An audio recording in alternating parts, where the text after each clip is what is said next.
All right, good afternoon, everybody. We're going to have to do this in two parts today. I'm going to start with a weather update because we're going to face some very harsh temperatures here in the near future, and we need all of our Kentuckians to be weather aware and safe. That's our most important job as leaders. And then we're going to move into an incredibly exciting announcement for this entire region, the first of many that ought to generate a lot of hope. After I'm done with the weather piece, any of our mayors, county judges, Tom, if you all would like to join us up here, this is certainly going to be a major group effort. So let's first start, though, with some very important warnings about the weather that we are going to face in a system that will begin moving in on Wednesday, but will result in some of the coldest temperatures we have ever seen starting Thursday night into Friday morning. Our concerns include potential road conditions Thursday evening into Friday, but our largest concern is the cold itself. These are temperatures with wind chill that may be under zero, meaning negative temperatures. Today we've had a call with our county judges and our mayors talking through initial steps and asking each county to open at least one warming center. Now there's a lot of people out there that are either housing insecure or may need a little help, and we know how cold it's going to be, so we need to make sure there is a place for every single Kentuckian who needs to go to a warming center to have one. And every Kentuckian, you need to have a plan. You need to have a plan about what happens if your power goes out. You need to have a plan about how you are going to heat your home or where you live. And you need to have a plan to check on your neighbors, especially our seniors or those that you know are housing insecure. That means all of us officials. It means every house of worship. It means every organization that works with the vulnerable. In our medical clinics, go ahead and make your list of folks that we'll need to check on Thursday night into Friday and likely Saturday as well. Let's continue to be the good people that we've been throughout all these challenges we faced and make sure that every single person that might be in danger over those days gets a call from somebody that cares about them. Kentuckians also need to be careful about how they heat their homes. We've been through cold times before, and sadly, most of the losses are about someone dying of carbon monoxide poisoning from bringing the generator inside or having it too close to the house. We're seeing a lot of fires that are out there right now, and we hope they're not caused by people trying to use things like grills or open flames to heat their homes. We cannot do that. We have to make sure that we are safe. And we are going to work these next several days to make sure we are as prepared for this as we've been for any weather event, and we are going to especially be working close with our flood survivors and travel trailers in this region. We've worked hard to weatherize them, but we're going to have a plan that's provided to each and every one of those individuals about where they can come to a warming center. And we're going to have regular routine checks on them as well. I have a lot of faith in these travel trailers, but negative 10 degrees and wind chill is something that's pretty hard to keep out. So again, especially if you're in these communities, you know these folks. Check in on everybody and make sure that they are okay. We're going to have a press conference tomorrow morning at 10 a.m. to further talk about it. We'll have our Team Kentucky update on Thursday, so we're going to be giving daily updates on this weather. We've got James Ballinger, who's here from the Transportation Cabinet, and just wanted to give him a few minutes to talk about what we're doing to prepare, especially our roadways. Thank you, Governor. Just to give a brief update on the preparations we've been making to prepare for this dynamic event that's coming up, as the Governor said, midday Thursday into early Friday here in the eastern parts of Kentucky, though, as we're expecting a very dynamic event. And we've been preparing, though, for these type events since back in July. As you all know, we have to start months in advance with our training, with stockpiling our materials, things like that, to prepare for these snow and ice events. We do have currently 320,000 tons of salt that are stored in our facilities all across Kentucky. We have about 1 million gallons of salt brine and 1 million gallons of calcium chloride that's ready to go. We have about 2,000 personnel that's prepared. They've been trained and they're ready to go to help fight the snow and ice that's going to be expected over the coming days. About 1,350 snowplows that we have available. 400 of those being contract, and about 950 of those being our state forces. This current event, though, it's very concerning, though. This is the first widespread snow and ice event we're going to have this year. Always the first event's kind of the most challenging to prepare for. We're going to have extremely low temperatures and wind chills. And as the chloride that we use on our salt, we have to have that, though, so that when the temperature drops well below freezing into 0 and even below, though, we have to have those chemicals out and available so that it'll help to melt the snow and the ice from the roadways. And, we're prepared for that, but it's going to be a dynamic event. It's going to start out as rain, and then we're going to have the winds potentially, so it's going to be a challenge, though. One of the biggest concerns we have, though, is the blowing snow. As the temperature drops, we could have a potential flash freeze event, and when that happens, there's still going to be snow that's going to be blowing across our roadways, and once we get them treated and cleared, we could have snow to cover those roadways back up, especially our bridges and overpasses. So that's some of our concern. Another major concern is trees and limbs blowing over or falling into our roadways during this event. It's going to also be compounded by the increase in travel for the holidays. So a couple of things that we want to do is we want to encourage the folks in Kentucky and our travelers throughout the state. So if you don't have to be out during the height of the event, just stay home, please. Help us and help our snow and ice fighters, though, get through this. Slow down, watch for our plows.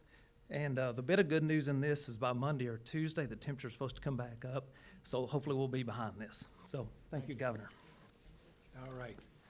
And all I'd add is if you're traveling for Christmas, we want to make sure you get there safely. Having plans to arrive by Thursday afternoon would get you there safely. All right, we're going to transition into what's a really exciting announcement. I'd invite any and all of our judges and mayors to join us over here, and our guests of honor to join us over here with the Lieutenant Governor.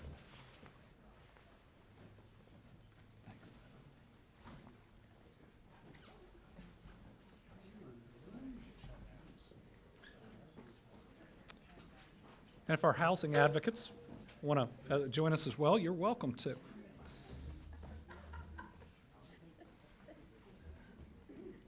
Come on in. Right? All right. Hello, everybody, and what a great day to be in Eastern Kentucky. Brittany, Will, and Lila and I, I've got the whole family here today, just came from Jenny Wiley, where we had just about the biggest Christmas that you could imagine for our flood survivors and their children. Let me tell you, there were a lot of smiling faces, and I'm so proud of the First Lady for once again organizing an incredible toy drive to benefit our kiddos.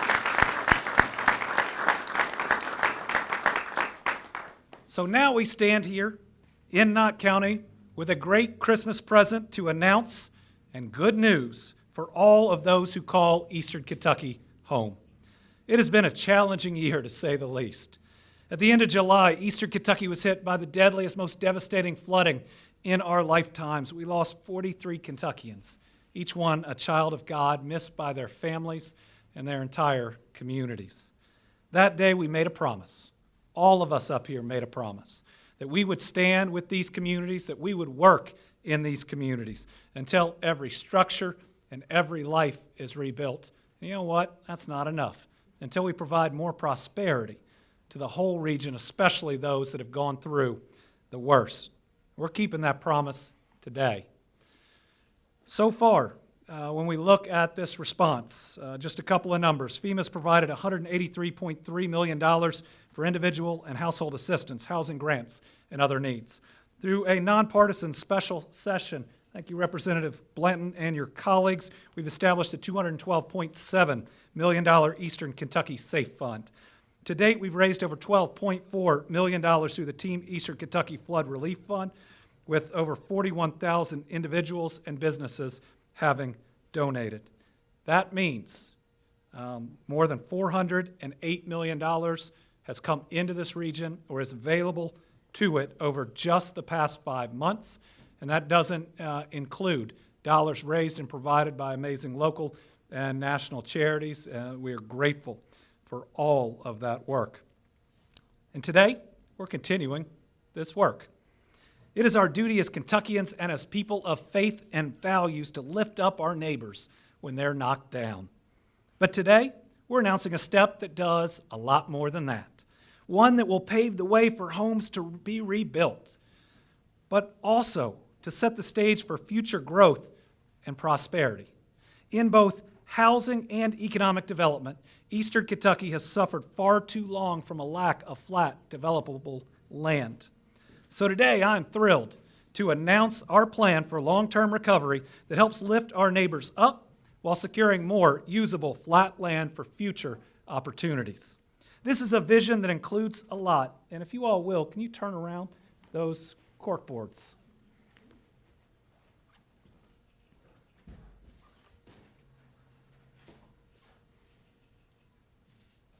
I tell you what, will you all just hold them in front of you so we can see them? This vision includes a lot. It starts with new homes. It adds a community center. What a better place to consider building a school. And how about we build it with upgraded infrastructure that doesn't just help new neighborhoods, but helps communities where especially water systems have been too taxed for far too long. Finally, it provides the opportunity for future economic investments and growth, not just in one community, but in multiple areas that were hit by that flooding. Here is the prototype of the initial build. This site is going to be located right here in Knott County. The site is in the community of Talcum, just near the Perry County line. And this is the first of several locations that we've been working with, but the first one that has come to fruition close enough to make this announcement. The state is currently evaluating properties in 4 counties, Perry, Knott, Letcher, and Breathitt. These counties account for about 75% of the homes lost to flood damage. We're looking at a lot of great ideas for this Knott County location. Ideas that include small and medium and large lots for homes, senior apartments, parks, and recreation space for our families. We hope maybe even an elementary school, all surrounded by wooded areas so we don't lose that great outdoor space. It is an incredible property, one that offers hope to this region and to our families. And it's made possible by the kindness of Sean and Tammy Adams.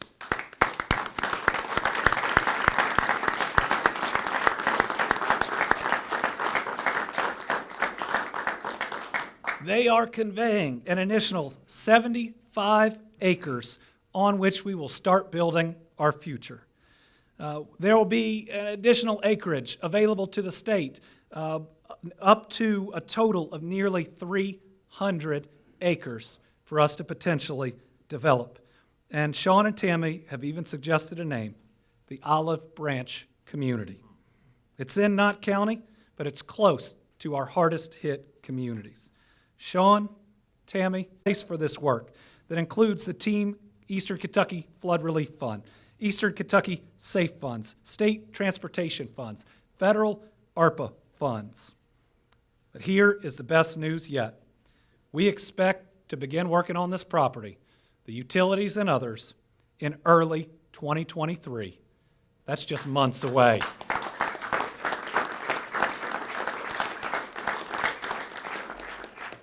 It's going to take time because we want to build it right. We're going to have to improve water treatment facilities and build roads and utilities, but our families deserve the very best. They deserve to have clean, safe drinking water the moment they move in and a safe road to drive to and from school or work or church. This type of infrastructure investment, though, is going to be done in a way that's going to be a huge investment in the area. It's going to help our families while also attracting good jobs. And that's exciting because we want our people that have survived this not to just survive, but to thrive, to have opportunities maybe that weren't here before the flood. But after going through that much trauma, I think our people deserve the very best. With all the economic development that we are seeing, all across Kentucky. It's time we get more in this part of eastern Kentucky, and this plan is going to help us do just that.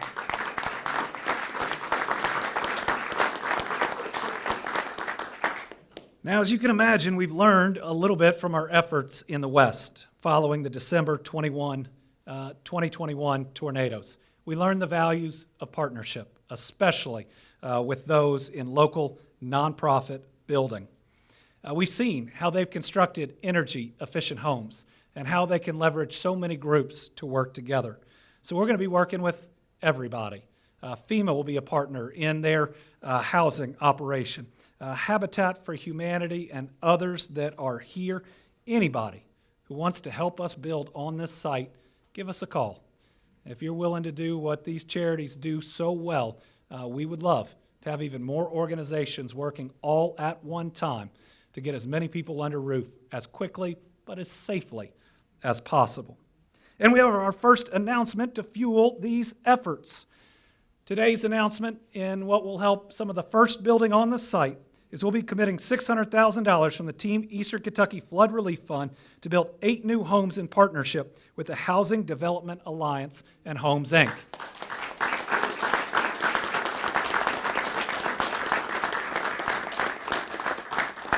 So if Scott McReynolds, Executive Director of the Housing Development Alliance, Inc., would like to join us to say a few words about that initial project. Scott?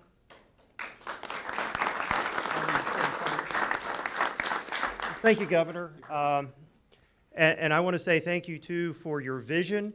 It's great to hear you say things like more prosperity.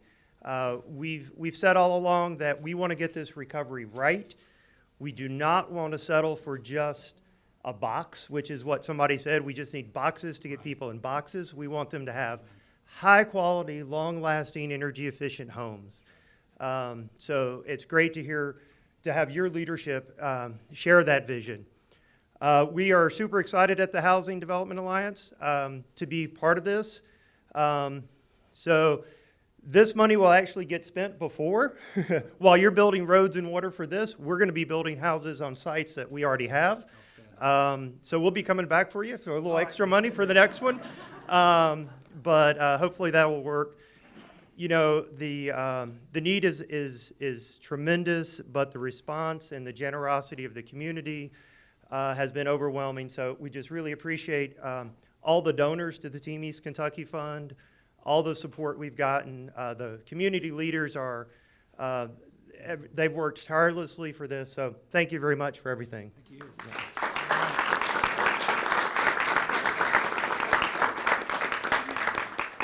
And we have one more announcement for today.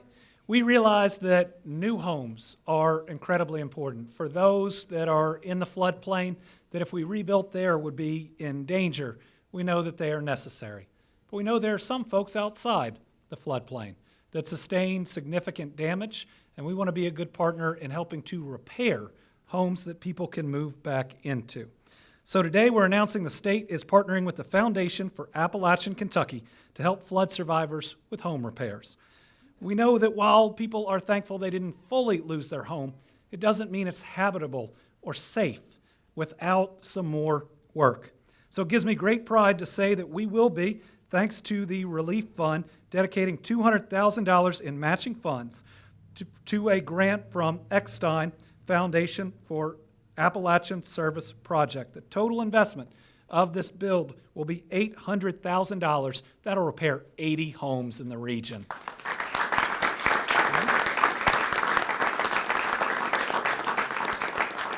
This opportunity comes via a source that I know many opportunities in this region comes from, and how good work often gets done. That's Jerry Roll, Executive Director of the Foundation for Appalachian Kentucky. Would you like to join us to say a few words? Thank you, Governor. Thank you so much. Wow. Good work gets done because of this place and this community and this region where we all live and love and take care of one another. This has tested our spirit, it's tested our resolve, but we're a match for it. We have We will win this battle. There have been testy moments between all of us, and there probably will be more. But this announcement today is a real demonstration of what's possible when we are all on the same team. The foundation received this gift of $400,000 from the Eckstein Foundation just about a week ago. They made it a matching challenge, and we had to have an answer today. I emailed the governor's office. I said, I got this opportunity. They took 24 hours. They turned it around and said, let's do it. And together, we have been able to put together this $800,000 gift to the Appalachia Service Project, a trusted housing partner across this region. They know us. They are us. So it's a wonderful opportunity, an example of what's possible. So thank you all. Thank you, Governor. Thank you.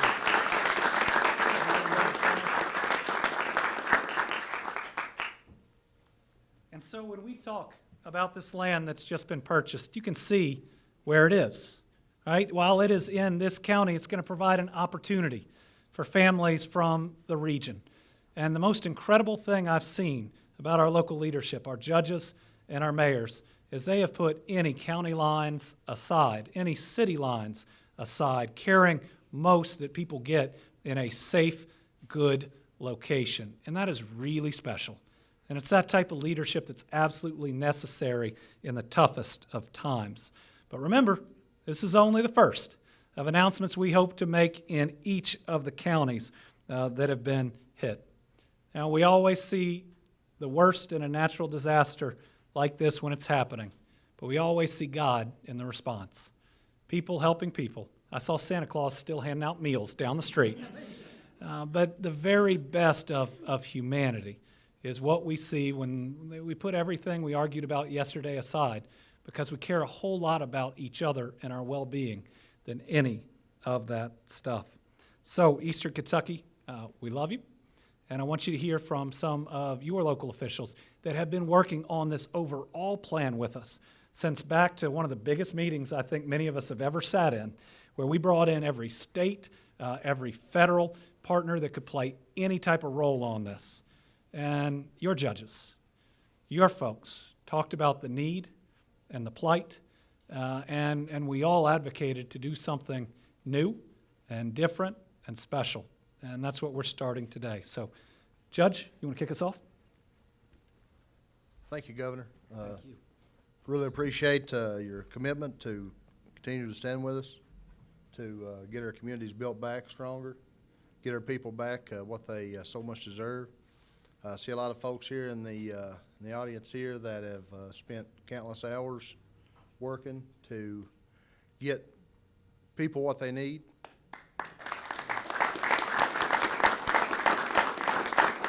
There's people I see here that have put forth funding from our local communities that have already got families back into their homes to get repairs made. I'm forever grateful to Sean Adams and Miss Tammy here for their commitment. They've kind of become friends of mine for some time now, for years back. So Now Mr. and Mrs. Claus. I tell you, that's right. But we're excited about the new development. We appreciate the commitment from the county judges and mayors from the surrounding areas for their leadership, for their partnership, teamwork to continue to build our communities back. So many of you guys, while you were without, were still reaching out to us, offering assistance when our people was in need. And see our Magistrate Waddles back here, Calvin Waddles, District 4. Appreciate him for his leadership. Eddie Jacobs, we're excited to tell you about Jacobs Hall here sometime afterwards. Right. We'll fill you in about that a little later. But I thank Eddie Jacobs for his commitment, his phone calls, the long meetings we've had to work on new projects. Representative Blanton with us. He is he's been a true leader for us. He has stood up. He's willing to take our phone calls, listen to our needs, and he's not afraid to bring our needs up. to make sure they're met. But it's your superintendent here. He's been dealt with a lot throughout these last several months. 42 lives, did you say? 43 lives that we've lost. I think about 21 of them was here in Knott County. And some of those were children that were in his school system. And I know that these children have been devastated, struggling. Now that school's back in session, and they're taking it pretty rough. A lot of their friends that they are used to being with each day is no longer with us. So, our heart goes out to the superintendent for his plan and his staff for their commitment to make sure that the children are well taken care of. I would like to say that the Knott County Sportsplex, at the frigid temperatures, as the governor was speaking about earlier, we'll be opening the Sportsplex up Thursday night for a warming shelter in case individuals need a place to come to stay in the warmth. So we're happy to offer that up. But appreciate you, Tim Bates. See you standing there for your commitment, everything you've done. But there's so many, no doubt, probably left out. Heather here, she's been a huge asset to us, and the sheriff, he's over in the corner hiding over there. But our sheriff, he has worked diligently to honor his commitment for our communities and their needs. But like I said, there's many people we're probably leaving out here, but we're thankful and beyond grateful for your guys' commitment, and we look forward to what the future holds and build a better community. Thank you, guys.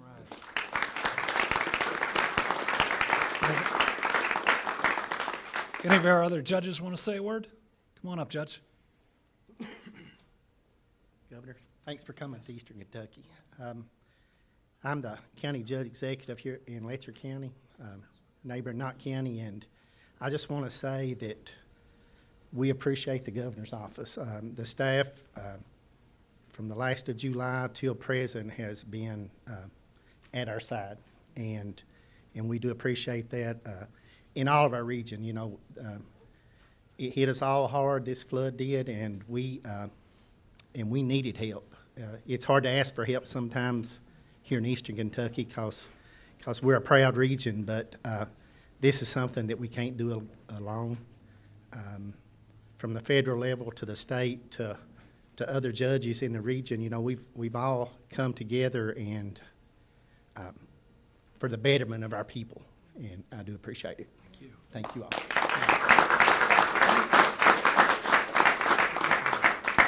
I'll be brief, but I do want to thank you, Governor.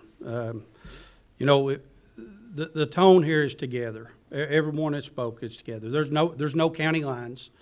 A lot of the folks in Floyd County that we had come to our community shelter or our community center was folks coming from Knott County, right there on the county line. We never turned anyone away. We've taken care of everyone. So there are no county lines. We had a historic disaster, but we've had historic support, not only from our state officials, but nationally. We've had folks step up. And again, Governor, thank you. I can't thank you enough. Today we had a toy drive for the kids at Jenny Wiley State Park. ARH showed up down there and donated $295,000 those families. That's awesome. And $5,000 per family that's displaced. And that's great. Governor, thank you. I appreciate everything you do for us.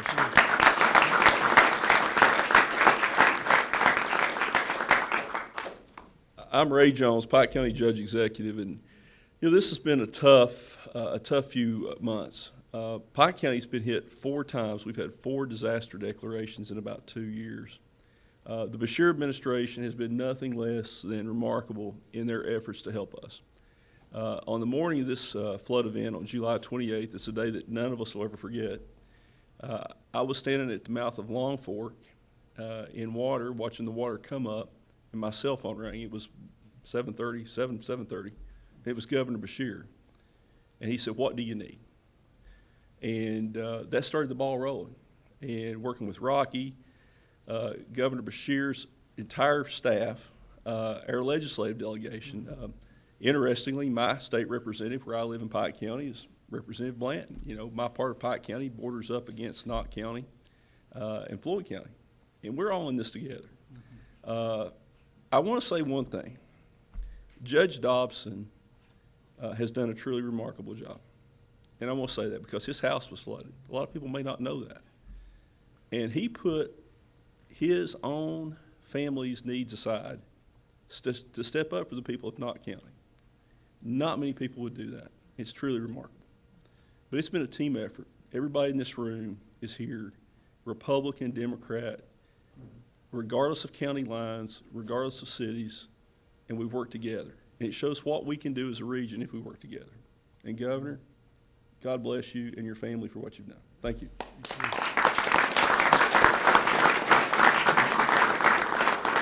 Come on up. First of all, I want to thank the governor for coming today. I still had mud on my shoes, and finally got a call, but we didn't just, when this thing happened, I lost phone service at 3 o'clock in the morning.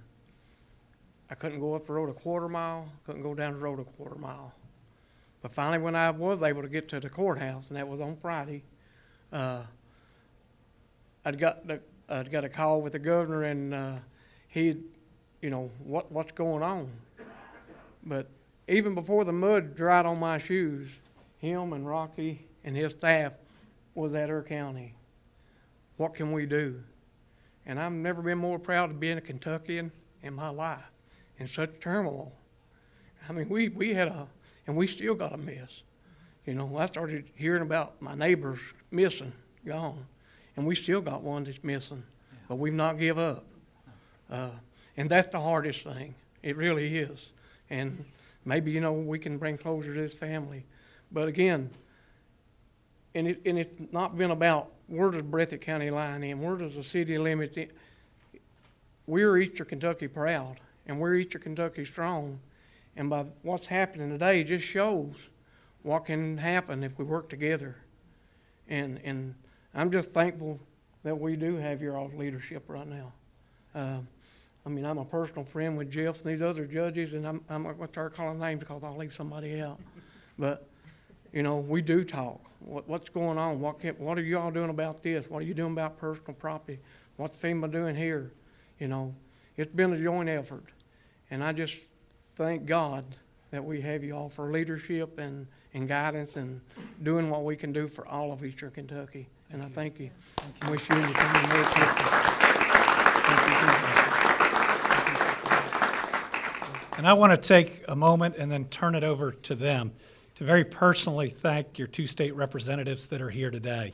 In the aftermath of this, we had the most nonpartisan special session in my lifetime. People coming together, trying to do the right thing, knowing that it was only a first step, but we would not be able to engage in this endeavor.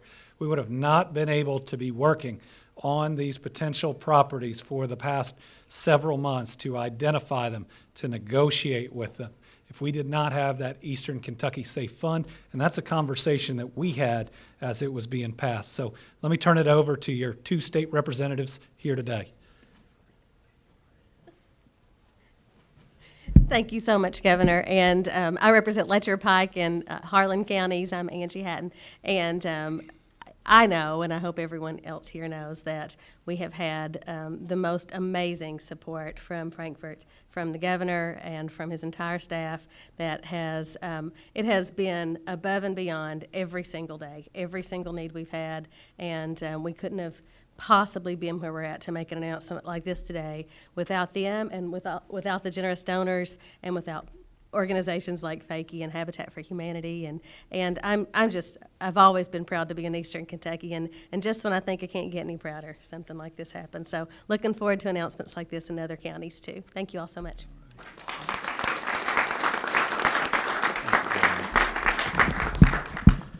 I'm Representative John Blanton. I represent the 92nd District, which is McGoffin, Knott, and Pike counties, part of Pike County. I want to begin by thanking the governor as well, but not only the governor, but all of his staff. They've been readily available to us. One of the only disasters, at least that I've been a part of, even from my background with the state police, where so many of the cabinets in state government has been impacted and involved. It's been amazing and how they've all came together. And we have all truly worked together for the betterment of Eastern Kentucky and our region. I was very honored to be able to carry House Bill 1 in the special session that put $212 million in the East Kentucky Safe Fund to get us started. You notice I'm using the word started, right? And I said that in the press conference. There's more to do. There's more to come. I've already been looking at ways. I've had meetings with the governor and his staff, and thank you, Governor, for being willing to meet with me and work with me. But we have to work on our housing issue. We have to continue forward. We've got them in some temporary places. We had to do that before winter gets here. Now we have to start focusing on the long-term recovery, and that includes housing for those that do not have. And you have my commitment.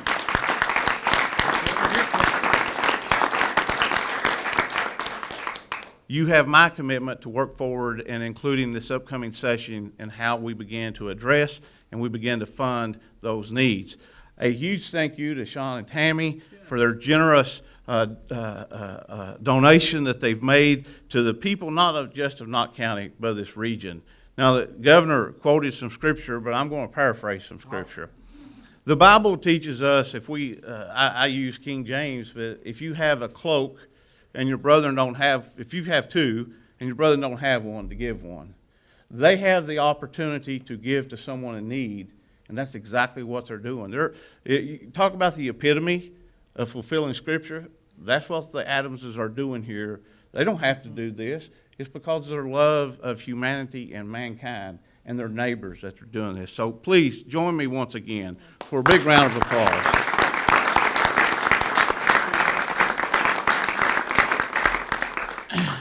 I want to say, you could say it's easy for us as government officials to give out monies that comes through revenues.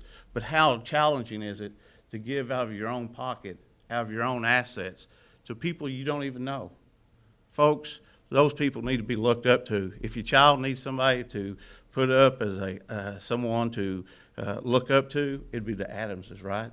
Thank you to all of our judges, Judge Jones, Judge Dobson, all you judges that I work with in my district and surrounding, Judge Williams. Many of you all, just about every one of you all, I've talked to during this process.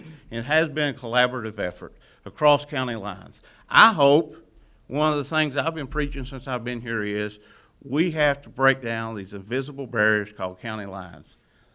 Now, we're having to do it because of a natural disaster, but let's continue to do it beyond the disaster. I've been pushing for 6 years now for a Kentucky Rural Jobs Act to bring economic development in East Kentucky. Not only do we need to build housing, but now is the time we come together. Forget about your county lines. I don't care what county it goes in, but let's bring industry to Eastern Kentucky. Let's put our people back to work that want to work because we are true, hardworking, dedicated men and women who love Eastern Kentucky. We don't want to go somewhere else to work. And there's no reason, I will argue, we have the workforce when we get the companies here, and I believe that the governor is committed to working with me on that as well to bring industry along with housing into Eastern Kentucky. Thank you, Governor.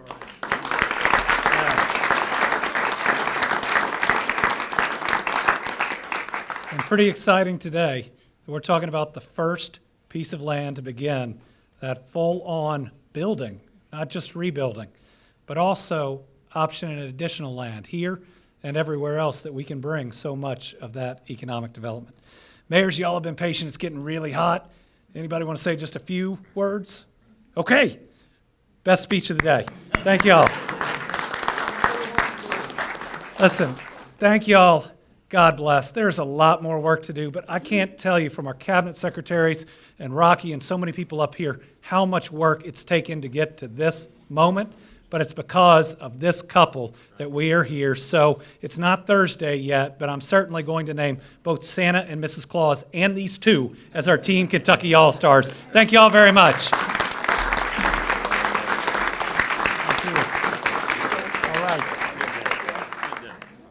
I tell you what, if on the press, since it's so hot, if you all want to move up, we'll take questions separately and individually up front. All right.